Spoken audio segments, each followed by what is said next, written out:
Good morning everybody. આજથી આપણે course account start કરવાના છે.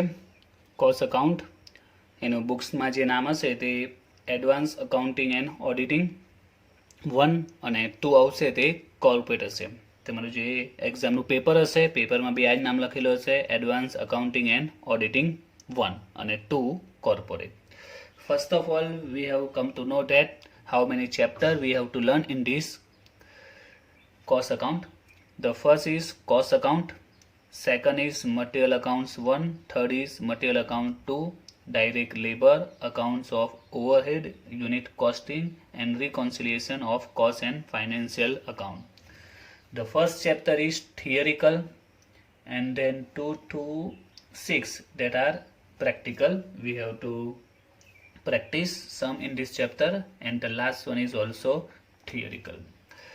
પહેલું અને સાતમું 1 અને 7 આ બે ચેપ્ટર થિયરીના છે અને 2 થી 6 લઈને આ જે 5 ચેપ્ટર છે એમાં આપણે દાખલા બનવાના આવશે અને એમાં most important chapter that is unit costing. જે આપણે કોસ્ટ અકાઉન્ટ બનીએ છીએ તો કોસ્ટ અકાઉન્ટનું જે બેઝિક નોલેજ છે એ બધું આપણને યુનિટ કોસ્ટિંગમાં ખબર પડશે કે કોસ્ટ અકાઉન્ટનું મોસ્ટ ઇમ્પોર્ટન્સ ટર્મ શું છે એ છે યુનિટ કોસ્ટિંગ. તો જ્યારે આવશે ત્યારે જોઈશું. Today we are going to start chapter number 2, material account 1. So first of all we have to learn what is material account and why we prepare material account and how. તો material account શું છે પહેલા એ સમજવાનું છે. material account માં શું આવશે? તો material, we know very well what is material. Whenever we product any item we need material, many types of material, small, medium, little. Okay, તો આપણે જ્યારે કોઈ પણ પ્રકારનું મટીરિયલ કોઈ પણ પ્રોડક્શન કરતા હોય છે એમાં મટીરિયલ એનો મેઇન પાર્ટ્સ હોય છે, મટીરિયલની આપણે રિક્વાયર હોય છે. તો મટીરિયલ ઘણા પ્રકારનું આવતું હોય છે, બરાબર છે. નાનું મોટું બલ્કમાં ક્વોન્ટિટીમાં વધારે ઓછું આપણે લેવું પડતું હોય છે. તો એ મટીરિયલનો અકાઉન્ટ્સ એનો હિસાબ રાખવો ખૂબ જ જરૂરી છે. કારણ કે આપણે ખબર છે કે જે નાના નાના એક્સપેન્સ હોય ને, કોઈ પણ બિઝનેસમાં જે સ્મોલ એક્સપેન્સ હોય છે, નાના નાના એક્સપેન્સ એ ઘણા થતા હોય છે અને આપણે ઘણી વાર જ્યારે બધા હિસાબો લખતા હોય છે ત્યારે નાના ખર્ચા આપણે ધ્યાન બહાર રહી જતા હોય છે, બરાબર છે. એટલે એના માટે મટીરિયલનું અકાઉન્ટ્સ લખવું ખૂબ જ જરૂરી છે. ઓકે, કંપની લેવલનું આપણે બધું કોઈ વાત કરીએ છીએ, કંપની લેવલનો હિસાબ આપણે બને છે. આખું જે કોસ્ટ અકાઉન્ટ છે ઇન્શ્યોર આખું આપણે એસવાય બીકોમ છે કંપની લેવલના આપણે એકાઉન્ટ્સ બનીએ છીએ. તો કંપની લેવલ પર જે બી પ્રોડક્શન થતું હોય છે તો પ્રોડક્શનમાં નાના મોટા ઘણા એક્સપેન્સીસ થતા હોય છે, એમાં બી ખાસ કરીને મટીરિયલ અંગેના, બરાબર છે. તો એ મટીરિયલનો અકાઉન્ટ્સથી આપણે પરફેક્ટ ખબર પડશે કે આપણે જે પણ પ્રોડક્શન કર્યું છે એની એકચ્યુઅલ કોસ્ટ, એની સાચી પડતર કોસ્ટ જાણવી હોય તો એના માટે આપણે દરેક પ્રકારના એક્સપેન્સીસ લખવા પડશે. એમાં મટીરિયલનો એક્સપેન્સ એ મોસ્ટ ઇમ્પોર્ટન્ટ એક્સપેન્સ છે. તો એમાં આપણે અલગ અલગ ફોર્મ્યુલા બેઝ મટીરિયલ અકાઉન્ટને સમજવાનું છે. એમાં સૌથી પહેલું આપણે સમજવાનું છે એ છે ઇકોનોમિક ઓર્ડરિંગ કે order quantity, in short form EOQ. Economic ordering કે પછી order quantity. Now we have to understand what is economic order quantity આ શું છે તે. તો આના માટે આપણે એક પોઈન્ટ સમજીએ, ઇકોનોમિક ઓર્ડર ક્વોન્ટિટી. તો ઓર્ડર આપવાનો છે, ઇકોનોમિક એટલે ફાઇનાન્શિયલી રીતે આપણે મોસ્ટ શું કહી શકીએ કે આપણે માટે મોસ્ટ ઇકોનોમિકલી આપણે ફાયદાકારક હોય, મોસ્ટ પ્રોફિટેબલ હોય એવો આપણે ઓર્ડર આપવો જોઈએ કેટલી ક્વોન્ટિટીનો. ઉદાહરણ તરીકે કોઈ વ્યક્તિ મંથ દરમિયાન ધારો કે એબીસી લિમિટેડ નામની આપણી કંપની છે, આપણે મટીરિયલનો ઓર્ડર આપીએ છીએ મંથની વાત કરું, for example in January month પહેલાં 200 kgનો ઓર્ડર આપ્યો. ઓકે, આ ઓર્ડર 10 કે 15 દિવસમાં જ પૂરો થઈ ગયો. એટલે જે મટીરિયલ આપણે મંગાવેલું 200 કિલોનું તે 10-15 દિવસમાં ફિનિશ થઈ ગયું. તો આપણે બીજું 100 kgનું કે 200 kgનું મંગાવવું પડ્યું. તો કહેવાનો પોઈન્ટ શું કે જાન્યુઆરી મહિનામાં આપણે 2 times વી ઓર્ડર 2 times 2 વખત ઓર્ડર આપ્યો તો એક્સપેન્સ પણ લાગશે આવવા જવાનો, કારણ કે આપણે જે ઓર્ડર આપતા હોય છે કંપની તે એક જ શહેરમાં નહીં હોય તો ઘણીવાર બીજા શહેર બીજા રાજ્યમાંથી ઓર્ડર આવતા હોય છે, તો આવવા જવાનો ટ્રાન્સપોર્ટેશનનો ઘણા એક્સપેન્સીસ આપના વધી જશે. તો આપણે જો 2 વખત ઓર્ડર આપ્યો તો 2 વખત એક્સપેન્સ લાગ્યા, એને બદલે જો એક સાથે 300 kgનો આપી દીધો હોત તો આપણો એક્સપેન્સ બચી જતે, રાઈટ. અને જેટલો એક્સપેન્સ આપણે કટ ઓફ કરીશું એટલી આપણી કોસ્ટ નીચે આવશે અને માર્કેટમાં આપણે સારો પ્રોફિટ મળી શકે છે. તો ઇકોનોમિક ઓર્ડર ક્વોન્ટિટી આ જ છે કે કેટલો ક્વોન્ટિટીમાં ઓર્ડર આપવો જોઈએ, સિમ્પલ ભાષામાં કેટલી ક્વોન્ટિટીમાં ઓર્ડર આપવો જોઈએ જે આપણે પ્રોફિટેબલ હોય, ફાઇનાન્શિયલી આપણા માટે ફાયદાકારક હોય, પ્રોફિટેબલ હોય, કેટલો ઓર્ડર આપવો જોઈએ. That is EOQ. ખ્યાલ આવી ગયો EOQ શું છે તે? સિમ્પલ લેંગ્વેજમાં કેવું હોય, બરાબર છે. તો મોસ્ટ ઇકોનોમિકલી ક્વોન્ટિટી, બરાબર છે, most economically quantity that is profitable for us. આપણા માટે જે ફાયદાકારક હોય એટલા પ્રમાણમાં આપણે ઓર્ડર આપવો જોઈએ, બરાબર છે. એમાં દરેક પોઈન્ટ આપણા પાસે કેટલા પૈસા છે એનો પણ વિચાર કરવો જોઈએ. એ ઉદાહરણ તરીકે આપણે માર્કેટમાં કઈ વસ્તુ પરચેસ કરવા જઈએ, બરાબર છે, તો જ્યારે વસ્તુ પરચેસ કરવા જઈએ તો એમ માની લઈએ કે 5 kgના ફોર એક્ઝામ્પલ 800 રૂપીસ છે, 10 kgના 1500 છે, 20 kgની પ્રાઇસ 2900 છે. તો અહીંયા તમે જો માર્કેટમાં આપણે કોઈ પર્ટિક્યુલર કોઈ વસ્તુનું એક્ઝામ્પલ લઈએ જેનો 5 kgની પ્રાઇસ 800 છે, 10 kgની 1500 અને 20 kgની 2900. તો આપણે એક સિમ્પલ કેલ્ક્યુલેશન જોઈએ. 5 kgના 800 છે તો 10 kgના કેટલા થાય? ડબલ થઈ જશે એટલે 1600 થવા જોઈએ. એને બદલે કેટલામાં મળે છે આપણે? 1500માં. 100 રૂપિયાનો આપણે ફાયદો થાય છે. અને એ જ પ્રમાણે 10 kg 1500માં છે તો 20 kg આપણે 300માં પડે, પણ એ 2900માં આમાં બી 100નો ફાયદો થાય છે. તો અમારી કઈ ક્વોન્ટિટી આપણે લેવી જોઈએ? તો આપણે કહીએ કે 20 kgમાં વધારે ફાયદો થાય છે, બરાબર છે, પરંતુ ઇકોનોમિક ઓર્ડર ક્વોન્ટિટી કઈ કહેવાશે? આ 10 kg કહેવાશે, બરાબર. એનું કારણ એ છે કારણ કે આમાં આપણે 3000 ઇન્વેસ્ટમેન્ટ કરવા પડશે ને આપણા પૈસા બી એટલા રોકાશે ને. એક સિમ્પલ માર્કેટમાં કોઈ વસ્તુ સસ્તું મળે, એક સિમ્પલ સામાન્ય ઘરની વાત કરીએ, કોઈ માર્કેટમાં વસ્તુનો ભાવ એકદમ ઘટી ગયા હોય તો શું આપણે એનો ઘરમાં જથ્થો ભરી નાખીએ છીએ? ના, કારણ કે જો બધી વસ્તુ આપણે બધા પૈસા એમાં ખર્ચી ના કરે, આપણે બીજા બી ખર્ચા ઘર ચલાવવા માટે કરવાનો હોય ને. ધારો કે કોઈ વ્યક્તિનો મંથલી એક્સપેન્સ 10,000 છે, હવે બજારમાં માની લો કે તુવેર છે, ખાંડ છે, આ બધી જે સામાન્ય વસ્તુ છે એના ભાવ એકદમ ઘટી જાય તો આપણે શું 40, 50, 200, 300 કિલો ઘરમાં ભરી દઈશું? ના, કારણ કે આપણે ઘર ચલાવવા માટે બીજા બી પૈસા જરૂર પડશે. તો આમાં પણ એ જ છે કે એ રીતે ઓર્ડર આપવો જોઈએ એટલી ક્વોન્ટિટી આપણે ઇકોનોમિકલી ફાયદો રહે અને બીજા એક્સપેન્સ માટે પણ હાથ પર પૈસા રહી શકે.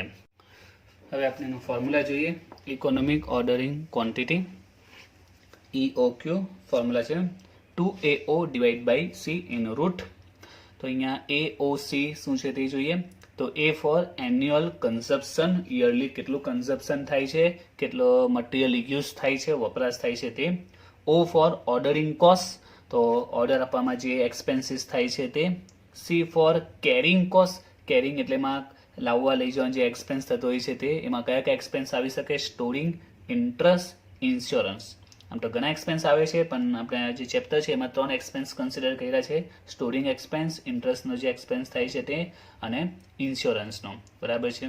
તો યાદ રાખજો A for annual consumption, O for ordering cost and C for carrying cost. તો યાદ રહેવું છે જ A for annual consumption, O for order, O for ordering cost અને C ફોર કેરિંગ કોસ્ટ, બરાબર છે, જેમાં સ્ટોરેજ, ઇન્ટરેસ્ટ એન્ડ ઇન્સ્યોરન્સનો એક્સપેન્સ આવી શકે. હવે આમાં થોડું ચેન્જીસ પણ આવી શકે છે, ફોર્મ્યુલા ચેન્જ થઈ શકે છે. તો વેન કેરિંગ કોસ્ટ એટલે કે જે C છે તે carrying cost is given in percentage, જ્યારે કેરિંગ કોસ્ટ C પર્સન્ટેજમાં હશે તો ફોર્મ્યુલા ચેન્જ થઈ જશે. ફોર્મ્યુલા એનું એ જ છે, ડિવિઝનમાં P એક્સ્ટ્રા એડ થઈ જશે, C સાથે P આવી જશે. તો what is P? P is equal two price અથવા તો કોસ્ટ. જે આપણે ઓર્ડર આપીએ છીએ એ મટીરિયલની પ્રાઇસ અને કોસ્ટ જે હશે તે. તો સિમ્પલ છે ફોર્મ્યુલા, બરાબર છે. જ્યારે દાખલામાં કેરિંગ કોસ્ટ રૂપીસમાં આપ્યું હોય, for example carrying cost 10 rupees હોય, કેરિંગ કોસ્ટ કેટલી હોય? 10 રૂપીસ, બરાબર છે. તો we have to use this formula. અને જો કેરિંગ કોસ્ટ 10% હોય તો આ ફોર્મ્યુલા યુઝ કરીશું. ક્લિયર થઈ ગયો? બે માટે કયું ફોર્મ્યુલા યુઝ કરવાનું? તો સિમ્પલ જ છે. કેરિંગ કોસ્ટ 10 રૂપીસમાં હશે, જો રૂપીસમાં હશે તો આ ફોર્મ્યુલા યુઝ કરીશું. અને જો એ પર્સન્ટેજ હશે 10% તો પછી આ સેકન્ડ ફોર્મ્યુલા યુઝ કરીશું. Now let's start sum of this chapter 2 material account. Look at the sum number 1. Calculate the economic order quantity means EOQ from the following information. Okay, we have to find out economic order quantity. શોધવાનું છે. ઇન્ફોર્મેશનમાં આપેલું છે annual consumption આપ્યું છે, cost per unit 50 rupees, cost of placing an order 20 rupees, cost of storing unit 10%.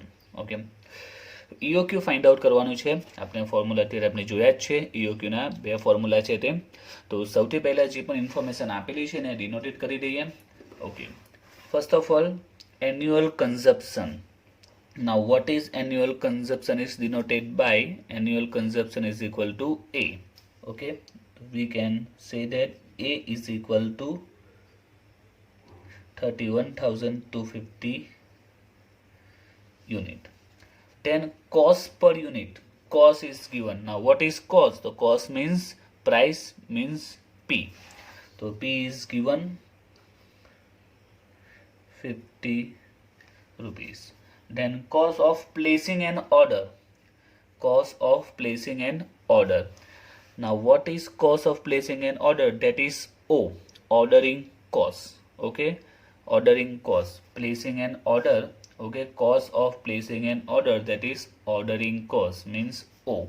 O is equal to 20 rupees. And the last, cost of storing unit, storing expense. Now what is storing? That is carrying cost. Carrying cost included storing cost, interest, insurance. Okay, that's all are carrying cost, that is C. So means it's a C 10%. So we have A, P, O and C, right? Now there are two formula for EOQ. The first is 2AO divided by C in root, and the second is 2AO divided by CP in root. Now which formula we will apply? Okay, બેમાંથી કયો formula આપણે use કરીશું? It's depend on carrying cost means C. તો C પર depend કરશે carrying cost C. તો C જો રૂપીસમાં હશે, સમજાયું તે રીતે, if C is equal to 10 rupees means 10, 20 કોઈ પણ હોઈ શકે. The important is in rupees. જો C રૂપીસમાં હશે તો આપણે ફર્સ્ટ ફોર્મ્યુલા યુઝ કરીશું. But C is given in percentage. Okay, that's a percentage. Then we will follow this formula. આ 10 પર ઇગ્નોર કરજો, બરાબર. અમાઉન્ટ જે તે તમારે આ જોવાનું છે કે રૂપીસમાં હોય તો ફર્સ્ટ ફોર્મ્યુલા, પરસન્ટેજમાં હોય તો સેકન્ડ ફોર્મ્યુલા. તો look at the sum. The C is 10%. તો C કેમાં આપેલો છે? પરસન્ટેજમાં આપેલો છે. તો પરસન્ટેજમાં આપેલો છે તો આપણે સેકન્ડ ફોર્મ્યુલા યુઝ કરીશું. તો formula is EOQ in root T2AO divided by CP. Value મૂકી દઈએ આપણે. A ની વેલ્યુ છે 31250, O is equal to 20 divided by C, C 10% and 50.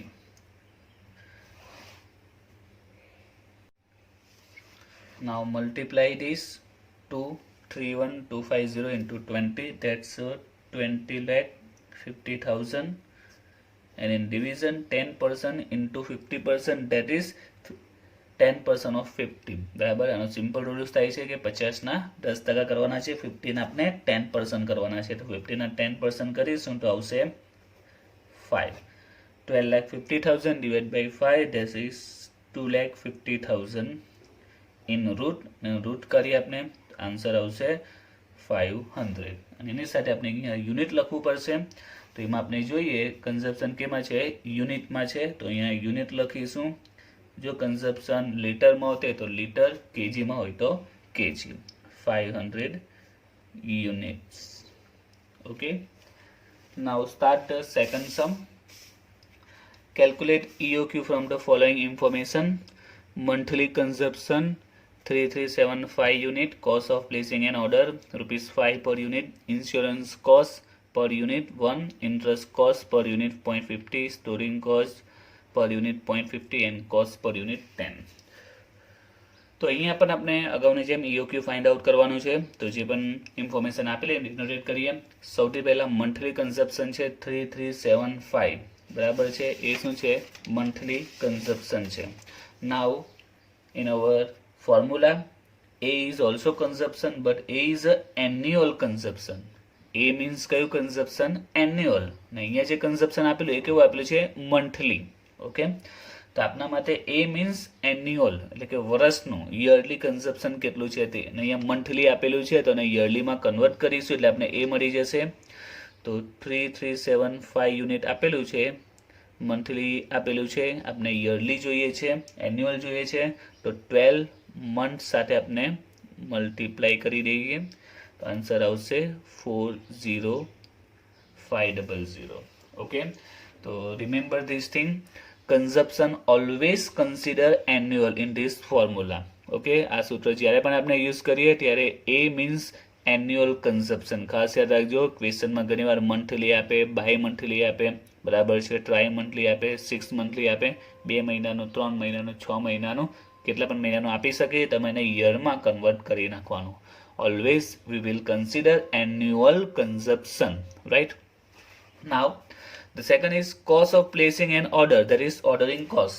Cost of placing an order, ordering cost means O, that is rupees 5. Then insurance cost. Now what is insurance cost? Look at, that is C, carrying cost, because carrying cost includes storing expense, interest expense and insurance, and that's a insurance expense, interest and storage. ત્રણે expense આપેલા છે અને ત્રણે carrying કોસ્ટમાં included થાય છે. તો ક્વેશ્ચનમાં તમને ઘણીવાર કેરિંગ કોસ્ટ આપી દે, એકલું સ્ટોરિંગ આપી દે, એકલું ઇન્ટરેસ્ટ આપે, એકલું ઇન્સ્યોરન્સ અથવા ત્રણે આપે. તો આ બધામાંથી કંઈ પણ આપે, બધા સીના જ અલગ અલગ પાર્ટ્સ છે. તમે આ બધાને ભેગું કરી નાખવાનું. Okay, we have to combine this, add જેટલા પણ એક્સપેન્સ આપેલા એ બધાને આપણે એડ કરી નાખવાના. તો અહીંયા insurance, interest and storage cost આપેલી છે. ઇન્સ્યોરન્સ, ઇન્ટરેસ્ટ એન્ડ સ્ટોરેજ, તો ત્રણે કેરિંગ કોસ્ટના જ પાર્ટ છે. તો આપણે ત્રણેયનો ટોટલ કરી દેવાનો, એ આપણો બનશે સી, કેરિંગ કોસ્ટ. તો સી ત્રણેયનો ટોટલ કરીએ, 1 0.5 પ્લસ 0.5 that is 2. ક્લિયર? તો સીમાં યાદ રાખજો, જે ફર્સ્ટ સમજો એમાં સ્ટોરિંગ કોસ્ટ આપેલી, ધેટ્સ સી, ઇન્ટરેસ્ટ આપે એ પણ સી, ઇન્સ્યોરન્સ આપે એ પણ સી, કેરિંગ કોસ્ટ તો સી છે જ. અને જો અલગ અલગ આપેલું હોય, કોઈ ક્વેશ્ચનમાં સ્ટોરિંગ કોસ્ટ અને ઇન્ટરેસ્ટ આપે તો બંનેનો ટોટલ કરી નાખવાનો, ઇન્ટરેસ્ટ અને ઇન્સ્યોરન્સ આપે તો બંનેનો ટોટલ, ત્રણે આપે તો ત્રણેનો ટોટલ આપણે કરી લેવાનું, જે કહેવાશે આપનો C. Now the last, cost per unit. Cost per unit, cost that is price, P, 10 rupees. Okay, in every sum we have to first of all decide which one formula we will use, the first or second. It's depend on carrying cost. C પર depend કરશે કયો formula use કરીશું તે. તો look at the C. If C is given in rupees, we will follow the first formula, and if percentage, we follow second formula. So look at the question. The C is 2 rupees. C is given in rupees, so that we will apply the first formula, because in this formula when we apply, when C is given in rupees, EOQ 2AO divide by C. Okay, value મૂકી આપણે એમાં 2A ની value છે 40,500 into O. O is 5 divide by only C. C is 2 rupees. Now 2 to cut થઈ જશે તો 45 into 5, 2,25,500 અને એનો રૂટ કરીશું. Answer is 450 unit. ઓકે,